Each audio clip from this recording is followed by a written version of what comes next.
Hello students, मैं हूं Shubham Goswami and welcome back to another important video. Student, इस video में हम क्लास 12 फिजिक्स के 6 मोस्ट इंपॉर्टेंट क्वेश्चंस को पढ़ेंगे, यानी कि 6 महत्वपूर्ण प्रश्नों को हम इस वीडियो में आंसर के साथ पढ़ेंगे। देखिए, ये क्वेश्चंस आपके बोर्ड एग्जाम के लिए मोस्ट इंपॉर्टेंट हैं और ये क्वेश्चन मैं ढूंढ कर लाया हूं जो कि आपके बोर्ड एग्जाम में कई बार पूछे जा चुके हैं। तो आपको बस इन 6 प्रश्नों को पढ़ लेना है। इनमें से अगर आपने एक भी क्वेश्चन को नहीं पढ़ा है तो समझ लीजिए आपके बोर्ड एग्जाम की तैयारी अच्छे से नहीं हुई। ठीक है, तो चलिए वीडियो को स्टार्ट करते हैं। तो आपको एक एक क्वेश्चन को ध्यान से समझना है और लास्ट में ये बताना है कि आपको इनमें से कितने क्वेश्चन पता थे। फर्स्ट क्वेश्चन देखिए, एक न्यूमेरिकल है। सबसे पहले हम स्टार्ट करेंगे न्यूमेरिकल से। ठीक है, तो देखिए, दिए गए परिपथ चित्र में ए और बी के बीच तुल्य धारिता क्या होगी। यानी कि एक सर्किट दिया गया है जिसमें 4 संधारित्र 2 माइक्रोफैराड के लगे हैं। ठीक है, अब इसमें आपको संधारित्र की तुल्य धारिता निकालनी है बिंदु ए और बिंदु बी के बीच। तो सबसे पहले आपको इसमें यह देखना है कि कौन से संधारित्र किस क्रम में जुड़े हैं। तो देखिए, ये दोनों संधारित्र श्रेणी क्रम में है और ये दोनों संधारित्र श्रेणी क्रम में है। ठीक है, देखिए इसका दूसरा वायर इसके पहले वायर से जुड़ा है, यानी कि ये दोनों श्रेणी क्रम में और ये दोनों श्रेणी क्रम में है। तो हम इन दोनों को पहले श्रेणी क्रम में जोड़ते हैं, उसका फॉर्मूला लगाते हैं। उसके बाद दोनों का जो भी आएगा धारिता उसको हम समांतर क्रम में जोड़ देंगे, बस आपकी तुल्य धारिता आ जाएगी। ठीक है, तो मान लीजिए यहां पर हम लिखते हैं, तो चलिए इसको हम मान लेते हैं ये है C1। ठीक है, ये है C2 मान लेते हैं, इसको C2 है ये दूसरा संधारित्र। इसको मान लेते हैं C3 है और इसको मान लेते हैं C4 है। ठीक है, इस प्रकार से हम इसे मान लेते हैं, इसका नाम हमने रख दिया है।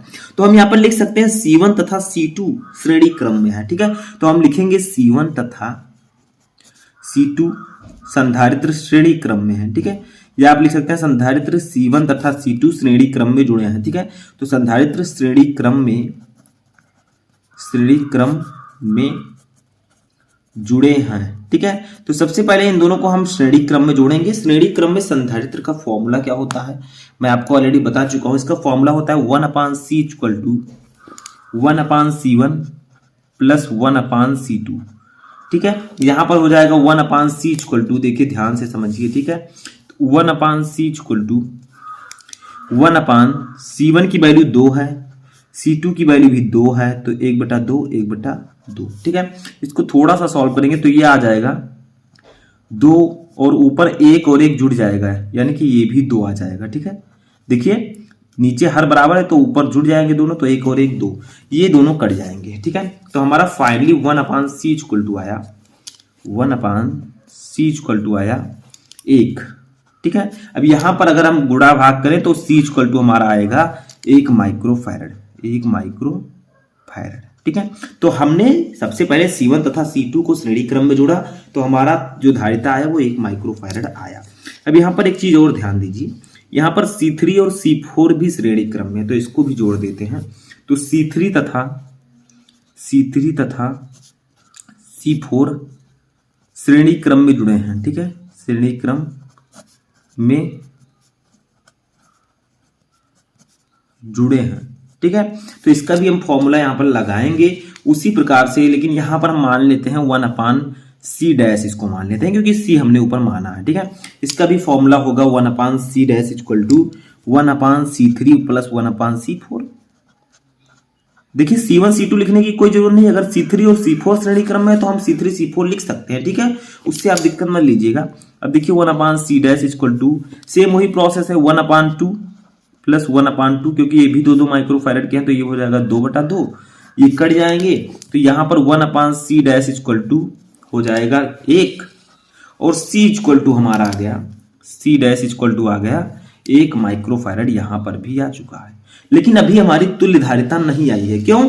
क्योंकि इस दोनों को हमने जोड़ा तो 1 आया, इन दोनों को जोड़ा 1 आया। अब जो 1 आया है वो और जो यहां पर 1 आया है ये दोनों समांतर क्रम में होंगे, यानी कि जो C = 1 आया है वो और जो C' आया है ये दोनों समांतर क्रम में है। अब हम समांतर क्रम का फॉर्मूला यहां पर लगाएंगे, तो हम लिखेंगे C तथा C'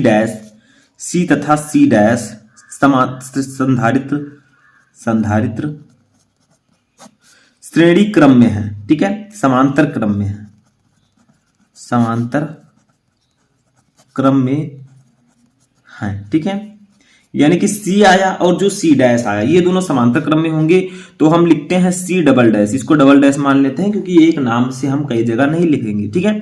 तो यहां पर हो जाएगा C plus C dash, C plus C dash. अब ये जो धारिता आएगी यही हमारी तुल्य धारिता होगी, ठीक है। तो यहां पर हम लिखेंगे, देखिए C double dash equal to, C की वैल्यू हमारी एक आई है, सी डैश की भी वैल्यू एक आई है, तो फाइनली हमारा C double dash equal to हो जाएगा 2 माइक्रोफैरड, 2 माइक्रोफैरड। देखिए नाम से आप दिक्कत मत लीजिएगा, आप कुछ भी लिख सकते हैं, डबल डैश सी रहना चाहिए, ठीक है। तो यही हमारी तुल्य धारिता आ जाएगी। समझ में आ गया। पहले आपको क्या करना है धीरे धीरे समझिए, ठीक है। देखिए यहाँ पर सबसे पहले आपको इन दोनों को श्रेणी क्रम में जोड़ना है, इन दोनों को श्रेणी क्रम में जोड़ना है, फिर जो आता है उन दोनों को समांतर क्रम में जोड़ देना, जैसा हमने किया, ठीक है। समझ में आ गया। चलिए नेक्स्ट क्वेश्चन देखते हैं। तो देखिए नेक्स्ट क्वेश्चन हमारा है कि धातुओं में मुक्त इलेक्ट्रॉनों के ऊष्मीय वेग तथा अनुगमन वेग का मान किस कोटि का होता है। यानी कि जो धातुओं में मुक्त इलेक्ट्रॉनों का ऊष्मीय वेग होता है और अनुगमन वेग होता है उसका मान लगभग कितना होता है, ठीक है। तो हम लिखेंगे ऊष्मीय वेग लगभग, ऊष्मीय वेग लगभग 10 के पावर 5 मीटर प्रति सेकंड, मीटर प्रति सेकंड, ठीक है। वह अपवाह वेग या अनुगमन वेग, ठीक है, अनुगमन वेग लगभग 10 की पावर -4 मीटर प्रति सेकंड, मीटर प्रति सेकंड होता है, ठीक है, होता है। तो देखिए धातुओं में ऊष्मीय वेग लगभग 10 की पावर 5 मीटर प्रति सेकंड तथा अनुगमन वेग लगभग 10 की पावर -4 मीटर प्रति सेकंड होता है, ठीक है। ये इसकी वैल्यू होती है अप्रोक्सीमेटली, ठीक है। नेक्स्ट क्वेश्चन हम देखते हैं, ये एक न्यूमेरिकल है, ठीक है, इसको हम लगाएंगे स्टेप बाय स्टेप। तो देखिए एक इजी न्यूमेरिकल है। देखिए एक इलेक्ट्रॉन 5.1 × 10 की पावर -11 मीटर त्रिज्या की वृत्तीय कक्षा में 6.8 × 10 की पावर 15 चक्कर प्रति सेकंड की आवृत्ति से परिभ्रमण कर रहा है। तुल्य धारा का मान लगभग कितना होगा। यानी कि एक इलेक्ट्रॉन है, एक इलेक्ट्रॉन है जो 5.1 × 10 की पावर -11 मीटर त्रिज्या, ये त्रिज्या हमें दी गई है, ठीक है, ठीक है। तो ये 6.8 × 10 की पावर 15 चक्कर प्रति सेकंड, यानी कि यहाँ पर चक्करों की संख्या दी गई है, ठीक है, या लगभग इलेक्ट्रॉनों की संख्या, ये की आवृत्ति से परिभ्रमण कर रहा है। तुल्य धारा का मान ज्ञात कीजिए। तो देखिए यहाँ पर आपको 5.1 × 10 की पावर -11 से कोई विशेष जरूरत नहीं है। यहाँ पर आपको क्या क्या दिया गया है, आपको यहाँ पर टी दिया गया है, समय, ठीक है, प्रति सेकंड, यानी कि इसके स्थान पर हम 1 सेकंड लिखेंगे, ठीक है, प्रति सेकंड का मतलब 1 सेकंड। अब यहां पर हमें n की वैल्यू दी गई है, चक्करों की संख्या, ठीक है, 6.8 × 10 की पावर 15, ठीक है, 10 की पावर 15 चक्कर प्रति सेकंड, चक्कर प्रति सेकंड, ठीक है, n की वैल्यू दी गई है। अब देखिए यहां पर हमें निकालना क्या है, हमें निकालना है I, ठीक है। और एक चीज हमें और पता है कि एक इलेक्ट्रॉन पर आवेश कितना होता है, बताइए, 1.6 × 10 की पावर -19 कूलम, ठीक है, इतना आवेश होता है। और हमें निकालना क्या है, हमें यहाँ पर धारा की वैल्यू निकालनी है I की, ठीक है, ये हमें निकालना है। तो कैसे निकालेंगे, ठीक है। तो देखिए एक फॉर्मूला मैंने आपको बताया था, धारा का एक और फॉर्मूला होता है। देखिए Q = IT, तो आपको पता ही होगा Q = IT, ठीक है। यहां से हम I = क्या लिख सकते हैं, बताइए, I = हम लिख सकते हैं Q/T, Q/T लिख सकते हैं ना, सिंपल है। अब यहां पर एक फॉर्मूला मैंने आपको और बताया था, देखिए आपको n दिया गया है, E दिया गया है, और Q = चूंकि लिख दीजिए, चूंकि Q = Ne होता है, ठीक है, Q = Ne, जहां n है इलेक्ट्रॉनों की संख्या, E है इलेक्ट्रॉन पर आवेश, तो यहां पर हम Q के स्थान पर Ne रखेंगे, ठीक है। तो एक और फॉर्मूला हमारा निकल आएगा। देखिए ये फॉर्मूला आप लोग याद रखिएगा, बहुत ही इंपॉर्टेंट है, ठीक है, ये सब याद रखिएगा। तो अब यहां से हम क्या करेंगे, I = Q के जगह पर हम Ne रखेंगे /T, ठीक है। अब इसी पर हम वैल्यू रख देंगे। तो देखिए I = n की वैल्यू ऊपर दी गई है, ये 6.8 × 10 की पावर 15, तो हम लिखेंगे 6.8 × 10 की पावर 15 इंटू E की वैल्यू कितनी है, 1.6 × 10 की पावर -19 /T की वैल्यू है 1, ठीक है, T की वैल्यू 1 है। बस इसी को हम सॉल्व कर लेंगे, हमारा आंसर आ जाएगा, ठीक है। तो I = हो जाएगा, देखिए 6.8 का 1.6 से गुणा कर दीजिए, तो आपका आ जाएगा 10.80, ठीक है, गुणे गुणे आपका हो जाएगा 10 की पावर 15 है, ये 19 है, तो बताइए 19 में से 15 जाएगा कितना बचेगा, 10 की पावर -4 बचेगा, ठीक है, -4 इतना बचेगा। सिंपल है, इसमें तो कोई दिक्कत नहीं है, ठीक है। तो इतना आपका धारा आ गया। अब इसको थोड़ा सा हम शुद्ध कर देते हैं। देखिए I इक्वल टू ये जो 10 के बाद लगा है इसको हम 1 और 0 के बीच में लाते हैं, तो ये हो जाएगा 1.08, ठीक है, गुणे 10 की पावर ये -4 है, ठीक है। अब इसमें से क्या होगा, एक और घट जाएगा तो -3 बचेगा। क्यों? क्योंकि जब हम एक अंक इधर आएंगे तो आपको 10 से गुणा करना होगा। जब आप 10 से गुणा करेंगे, जैसे 10 की पावर -4 है, इसका 10 से गुणा कर देंगे तो 10 की पावर 1 होता है, 4 में से 1 चला जाएगा तो 3 बचेगा, ठीक है। तो यहाँ पर मैंने लिख दिया है, ठीक है, वही। अब इसको और शुद्ध रूप से लिखना चाहें तो I इक्वल टू हम लिख सकते हैं 1 देखिए ये 8 है, इसके आगे 0 है, तो अगर इधर 8 है तो इसको 0 को हम 1 मान सकते हैं, ठीक है, लेकिन 8 आपका चला जाएगा तो 1.1 गुणे 10 की पावर -3 एम्पियर, ये शुद्ध रूप है, ठीक है। इस प्रकार से भी आप लिख सकते हैं, बस यही आपका आंसर आ जाएगा, ठीक है, यही धारा की वैल्यू आ जाएगी, ठीक है। आई होप कि आपको समझ में आ चुका होगा।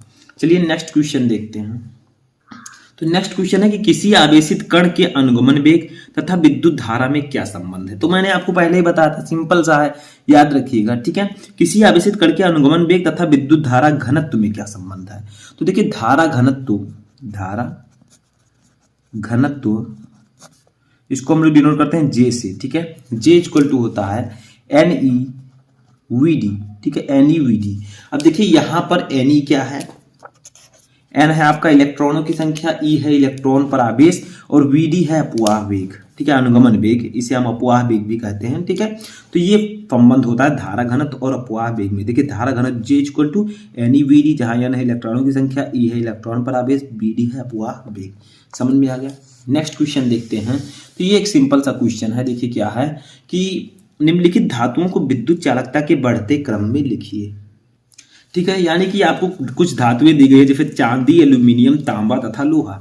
अब आपको इनको विद्युत चालकता के बढ़ते हुए क्रम में लिखना है, ठीक है। निम्नलिखित धातुओं को विद्युत चालकता के बढ़ते हुए क्रम में लिखिए। तो देखिए सबसे पहले होगा लोहा, आंसर लिखिए। देखिए चांदी, एल्यूमिनियम, तांबा और लोहा दिया गया, तो सबसे पहले लोहा होगा, सबसे कम इसका विद्युत चालकता होगा।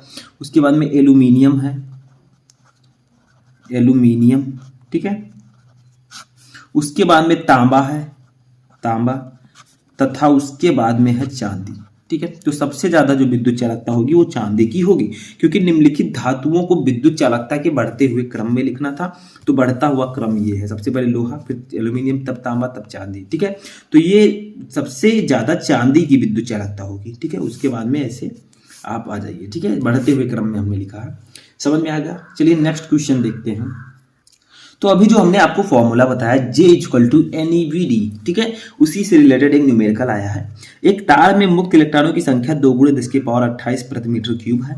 तार का अपवाह वेग 1 सेंटीमीटर प्रति सेकंड है। तार में धारा घनत्व ज्ञात कीजिए। तो देखिए हमें यहाँ पर इलेक्ट्रॉनों की संख्या दी गई है, नंबर ऑफ इलेक्ट्रॉन्स, इसको हम डिनोट करेंगे N से। N इक्वल टू दिया गया है 2 गुणे 10 की पावर 28, ठीक है, प्रति मीटर क्यूब, प्रति मीटर क्यूब। उसके बाद में देखिए क्या दिया गया, हमें अपवाह वेग दिया गया। अपवाह वेग क्यों हम लोग Vd से डिनोट करते हैं। Vd इक्वल टू हमें दिया गया है 1 सेंटीमीटर प्रति सेकंड, ठीक है। आगे आप लिख सकते हैं यहाँ पर अपवाह वेग, ठीक है, आपके लिए ही अच्छा रहेगा। इसके आगे भी लिख सकते हैं इलेक्ट्रॉनों की संख्या, ठीक है। तो ये इतना आ गया। अब हम क्या करेंगे, हमें ये भी पता है कि एक इलेक्ट्रॉन पर कितना आवेश होता है। अभी मैंने आपको बताया 1.6 गुणे 10 की पावर -19 कूलम, ठीक है। अब हमें निकालना क्या, हमें यहाँ पर धारा घनत्व निकालना है, ठीक है। धारा घनत्व को हम लोग जे फ्री नोट करते हैं, ठीक है। धारा घनत्व ये हमें निकालना है। तो देखिए धारा घनत्व का एक फॉर्मूला होता है, धारा घनत्व J इक्वल टू NeVd, ठीक है। अभी मैंने आपको बताया था। अब देखिए J हम निकाल लेते हैं यहाँ से। N की वैल्यू है नंबर ऑफ इलेक्ट्रॉन्स, ऊपर है 2 गुणे 10 की पावर 28। E की वैल्यू होती है 1.6 गुणे 10 की पावर -19। Vd की वैल्यू है 1, ठीक है। इतना समझ में आ रहा है, कोई दिक्कत नहीं होनी चाहिए। बट यहाँ पर एक चीज आपको और ध्यान देना है। देखिए यहाँ पर एक चीज आपको ध्यान देना है। तो यहाँ पर हमें वीडी जो अपवाह वेग है वो दिया गया है 1 सेंटीमीटर प्रति सेकंड, लेकिन इसे सबसे पहले आपको मीटर प्रति सेकंड में कन्वर्ट करना है। तो जब आप मीटर प्रति सेकंड में कन्वर्ट करेंगे तो 1 को 100 से भाग देना होगा। जब आप 1 को 100 से भाग देंगे तो आपकी वैल्यू आएगी 1 गुणे 10⁻⁻2 मीटर प्रति सेकंड, मीटर प्रति सेकंड। ठीक है, क्यों? क्योंकि 100 को आप नीचे लिखेंगे 10⁻2, उसे लाएंगे ऊपर तो 10⁻2 हो जाएगा। ठीक है, इतना समझ में आया। तो हम इसे लिख सकते हैं 1 गुणे 10⁻2। ठीक है, वीडी की वैल्यू। अब देखिए इसी को सॉल्व कर लेंगे। जे इक्वल टू 1.6 का 2 से गुणा होगा तो 3.2, 16 दूना 32। ठीक है, ये 10⁻28 से 19 है। ठीक है, तो सबसे पहले एक काम करते हैं, 10⁻28 ऐसे रहने देते हैं।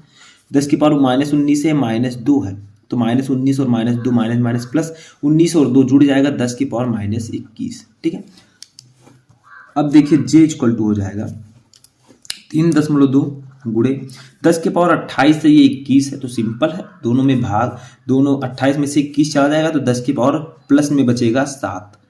ठीक है, जे का मात्रक होता है एम्पियर प्रति मीटर स्क्वायर, एम्पियर प्रति मीटर स्क्वायर। बस हो गया आंसर आपका धारा घनत्व निकल गया। ठीक है, समझ में आ गया। तो ये आप लोगों के लिए बहुत ही इंपॉर्टेंट न्यूमेरिकल था।